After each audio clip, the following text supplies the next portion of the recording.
Hello বন্ধুরা, সবাই কেমন আছো? আশা করি সবাই খুব ভালো আছো, আর আমিও খুব ভালো আছি। আর আজকে আমাদের ওপরে ঘরে চিপিং মিস্ত্রি লেগেছিলো।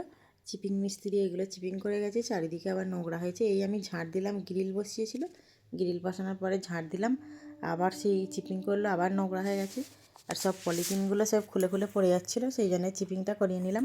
প্লাস্টারটা এখন হবে না, প্লাস্টার আবার একটু একটু করে পরে হবে। আমাদের মতো মধ্যবিত্ত ঘরেতে একবারে কোনো জিনিস হয় না, বা স্বপ্ন পূরণ একবারে হবে না, আস্তে আস্তে করব।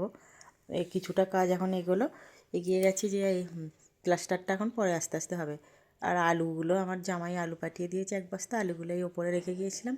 আর আজকেই হঠাৎ করে চিপিং মিস্ত্রিটা আগে থেকেই বলা ছিল, আজকেই হঠাৎ করে কাজে এলো। ওই আলুগুলো আবার নোংরা হয়ে গেছে। আর এখানে বারান্দার মধ্যে গ্রিল বসানো হয়ে গেছে, সিঁড়ি ফিরি সবই চিপিং করা হয়ে গেছে।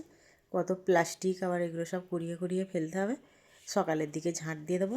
আর আজকে আমি মেয়ে ছাদে গেলাম, ছাদে গিয়েও দেখলাম ছাদেও বসা গেল না, কিছুক্ষণ গিয়ে ছাদের মধ্যে খুব নোংরা হয়েছিল, চলে এসেছি।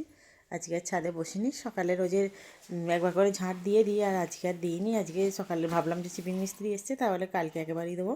চিপিং মিস্ত্রিও বাড়ি চলে গেছে, অল্প টাকাই নিয়েছে, বেশি টাকা নেয়নি। জানি না আমি কতটা করে কেমন টাকা নেয়, আমাদের চেনা জানা, আমার সেই জন্যই কম টাকাই নিয়েছে। আর ওপরের সিঁড়িটা এটা একবার করা ছিল, সেটা তখন চিপিং করা হয়নি, একেবারে এখন চিপিং করা হয়ে গেছে।